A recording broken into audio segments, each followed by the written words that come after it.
Hey everybody, Bonehead from the Bonehead podcast, and welcome to Special Teams Sunday. So we're back. Special Teams Sunday is back, and what we do is we get together on a Sunday and we have a look at some of the best unofficial teams in Blood Bowl.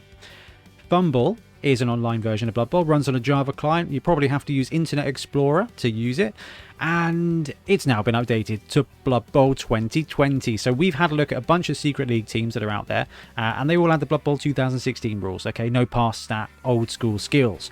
That is no longer the case. Fumble 2020 is basically live now, and the Secret League teams are all upgraded to the Blood Bowl 2020 rule set, and you can log on and play them now. So the Khorne team has been previewed by Games Workshop, and it is remarkably similar to the Fumble Secret League Khorne team that we've had a look at before.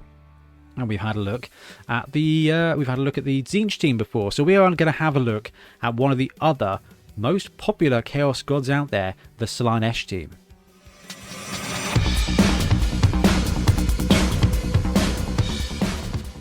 Okay, so let's have a look at the Slaanesh team roster. You've got 0 to 16 Slaves to Darkness. So those are the lineman positionals on this team, and they are 60k.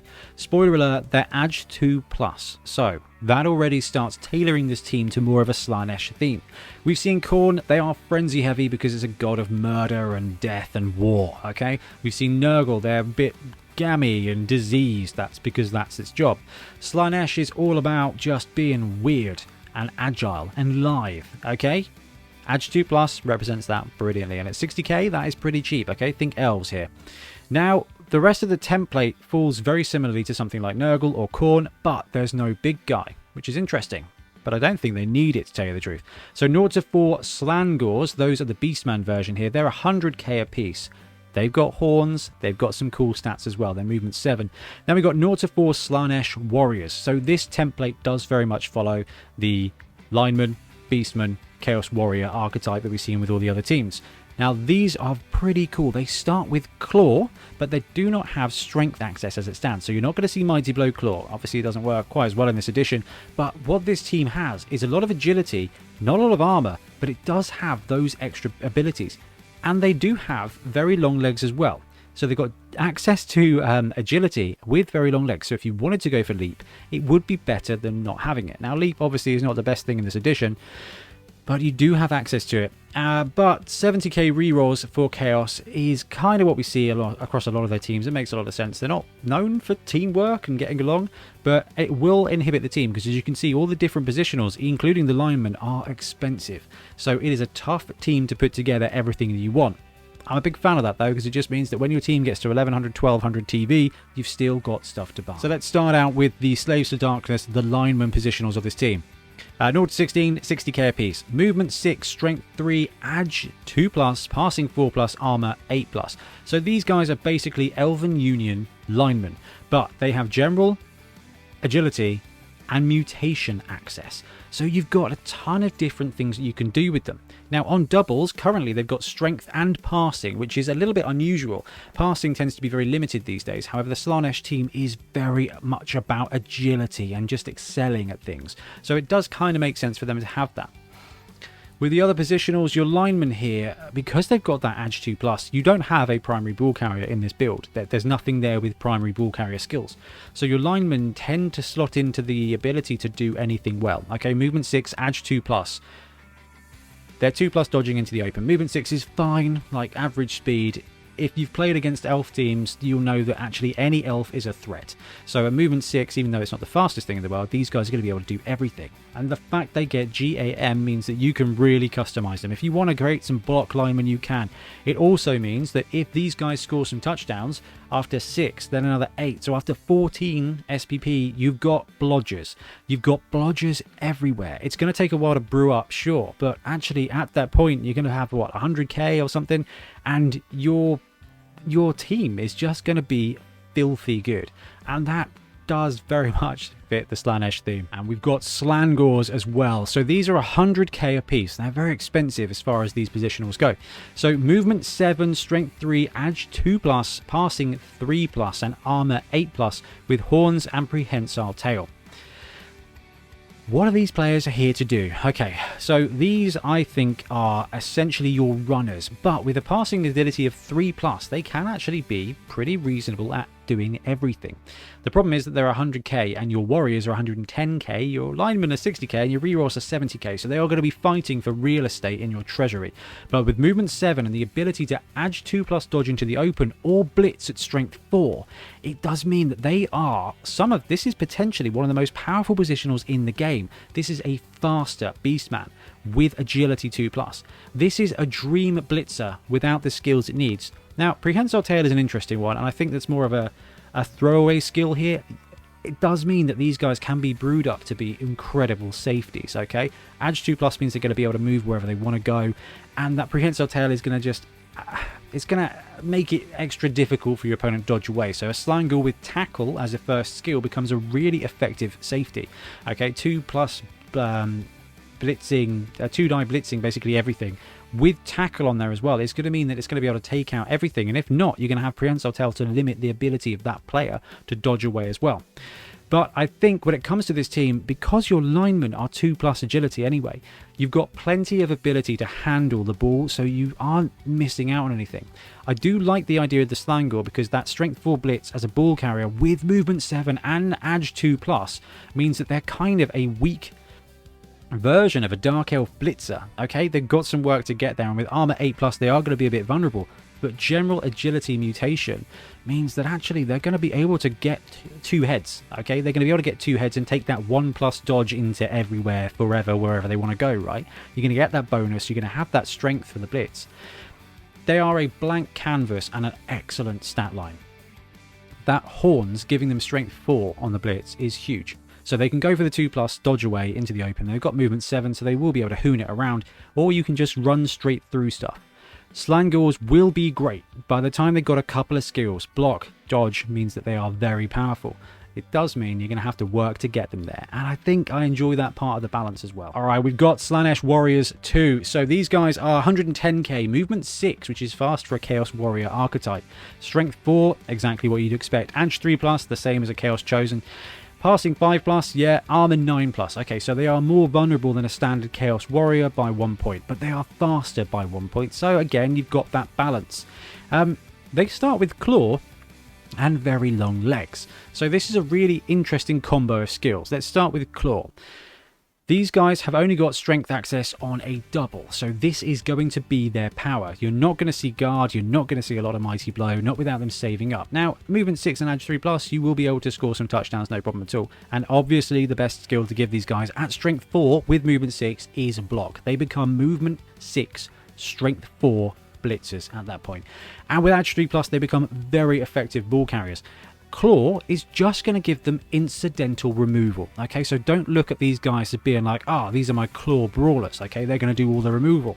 Actually, they are going to get plenty of incidental removal, but they are just fast Chaos Warriors whose opponent's armor just doesn't count. Now, also, they've got the very long legs ability, which isn't going to be of a lot of use unless you choose to boost up leap. Okay, you can take leap because these guys have got general agility mutation, so they are going to become strength 4 blodgers after a few games. It's just going to happen. If you can start farming these guys the ball, and at edge 3+, you shouldn't have too much difficulty doing that. They're going to get casualties because they have claw as well. They're just going to get more incidental stuff. Give these guys block immediately. They're going to start farming those blocks. They're going to start farming those casualties, and at movement 6, edge 3+, they're going to be scoring some touchdowns as well. Then you've got the same kind of choices as you do with the Slaangors. Movement 6 with general agility mutation. You can take these guys any way you want to go. You can pick up sure hands and make one of these your primary ball carrier. Edge 3+ and movement 6, that's just fine because he's strength 4. Blodge is a great way to go with this though. I know it sounds a bit boring, but this team is going to be high edge, high strength blodge team, and it's going to be horrible to play against, and I think that again is pretty appropriate. But if you go for leap on this guy, you've got very long legs to kind of help you with that. It's going to be a 4+ leap at best all of the time though, so I wouldn't go the leap route. But what very long legs does is it does give you a reduction of the penalties to interfere with the ball. Again, very much like prehensile tail on the other position, or very long legs here is going to be mostly there as kind of like a freebie, a themed skill. And it's going to come up every now and again, but realistically what this is a movement 6, strength 4, edge 3+ claws player that can get blodge after 14 SPP. And I just really struggle to think of anything better than that. So a very cool lineup of players that does fit in with the kind of Chaos Team archetype. No big guy, which is probably fine. I would have obviously loved to see a big Slaanesh Minotaur because Minotaurs are awesome. Anyway, never mind. Slaanesh team, this one here comes in at 990, so 990,000 K. 7 linemen, 1 Slaangor, 3 Slaanesh warriors, and 2 rerolls. So it is an expensive team. The linemen are 60k each because they're elves, right? The Slaangors and the Slaanesh warriors 100 and 110k apiece. Top that off with 70k rerolls. You're going to struggle to be able to buy everything that you want to buy. So I went with a bit of a mix, and this is what I would probably take if I was going to be playing this team. And it's a pretty tempting team to play, to tell you the truth. 7 linemen are going to give you a bunch of Edge 2+ stuff, okay? They're going to go on the line, they are going to get punched, but they're going to be able to elf dodge away, okay? You're going to lose some players, but they're elves, it's fine. Slaangor, one of them. Why are we taking one of them? We want access to Pass 3+, we want access to Movement 7, and especially at Edge 2+, they're going to be able to run around and do stuff. He's going to be the quarterback of the team, alright? He's going to be doing the ball stuff. But the cool thing is you only need one. You can only afford one, but you only need one because your linemen are Edge 2+ anyway, so you will always have a decent fullback ball carrier. But the Slaangor having that extra movement and that extra strength means he's just significantly better. Now he's 40k more than a lineman, but ultimately you're not getting anything for 40k in this roster anyway. 70k rerolls, might as well take one of the Movement 7 pieces. With this roster, you can take 1 Slaangor, you can take 4 stuff. Okay, you can take 4 of the Slaangors, you can take 4 of the Slaanesh warriors. Any 4 of those. I've gone for 1 Slaangor as our QB and 3 warriors just to be there as blitzers. Edge 3+ is fantastic. Now, there is definitely an argument to take all the Slaanesh warriors and no Slaangors, but I would struggle not to be able to take one of the Slaangor, the extra movement and that extra ability to just... You're still blitzing, but you've got that better agility. And I think that's really, really big. That's an Edge 2+ strength 4 player most of the time. That's huge for this roster. That's a vampire that doesn't have anger issues. That's great news. Okay, so you've got those 3 Slaanesh warriors as well, and as you can tell from this graphic, everybody here gets blodge. It's just so effective. You can chuck sure hands on the Slaangor, absolutely. You can save up and take some other skills, but primarily everybody here is getting block or dodge. Now, linemen, they're elves, so dodge might be better, okay, because you're going to want to keep them alive and then dodge them away. It's going to save you rerolls.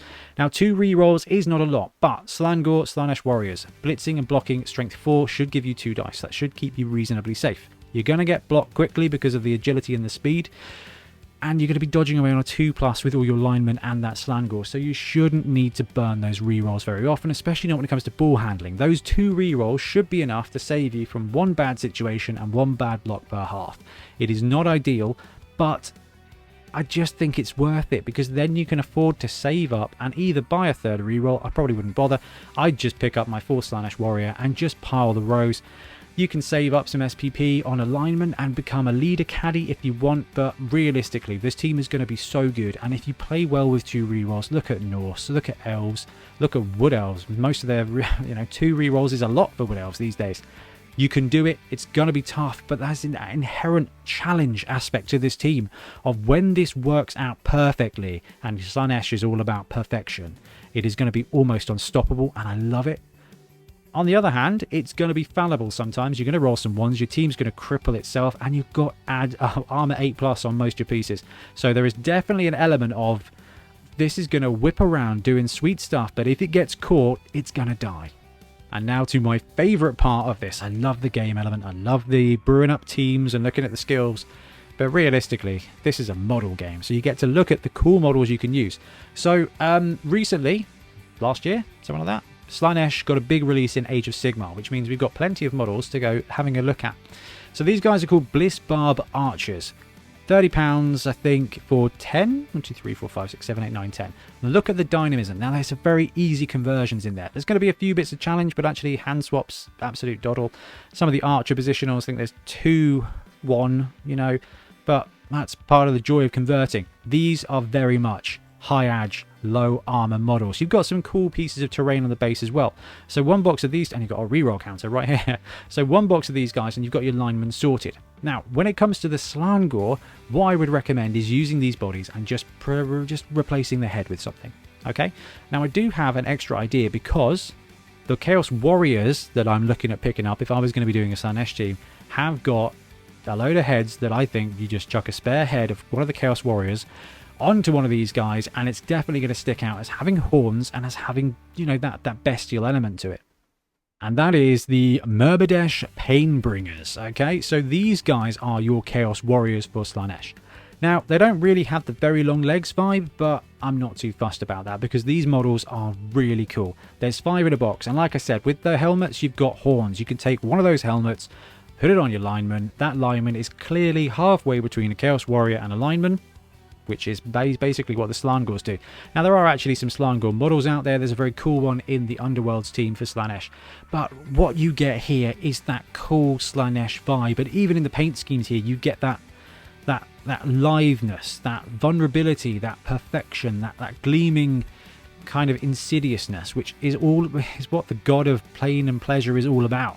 And it's a very cool modelling aspect. I expect Games Workshop to do a Slaanesh team. Don't tell Bloodtithe Ben. His guess for this year is that they're going to produce a Slaanesh team. My guess for this year was a Squig team. It's now October and we're seeing neither. Technically, I think we'd have to say Khorne was closest, but let's not go there. Slaanesh team I can see happening, and if it's this design aesthetic, I think it would be so sweet. So there we have it, a Slaanesh team ready to play in Fumble 2020. The Khorne team was bang on, basically what Games Workshop went with. The Blood Beast, very similar to what they came up with. Now, if we see a Slaanesh team, I fully expect it to be something like this. There's a lot of talk about Slaanesh landing and kind of reskinning Slan instead with all the leap. That would make a ton of sense as well, but quite frankly, if this is where it goes, I'm going to be really happy. It's a very cool team. Edge 2+, low armor, you've got some high strength, you've got that claw. It's a cool mix, it's a powerful team, but it's going to take some coaching to get there, and that's what this is about. This is just more Blood Bowl, and more Blood Bowl is more better. Anyway, guys, I'm going to disappear. Thank you very much for watching. Let me know what you think of Khorne and Slaanesh in the comments below, and we'll be back soon with more Blood Bowl content. Happy blocking. Thanks very much for watching. We really appreciate your support. If you want to help support the channel even further, please like and subscribe, or come join us on our Patreon. We have early access to content. We get loads of feedback from you guys, and we try and do competitions as much as we can. Or you can get yourself some Bonehead podcast merch on our Spreadshirt site. So if you want to support a team, especially for the Bonehead Championship, you can pick up a shirt, a mug, things like that. It all helps support the channel, and we really appreciate it. Anyway, links below. Thank you very much. Happy blocking.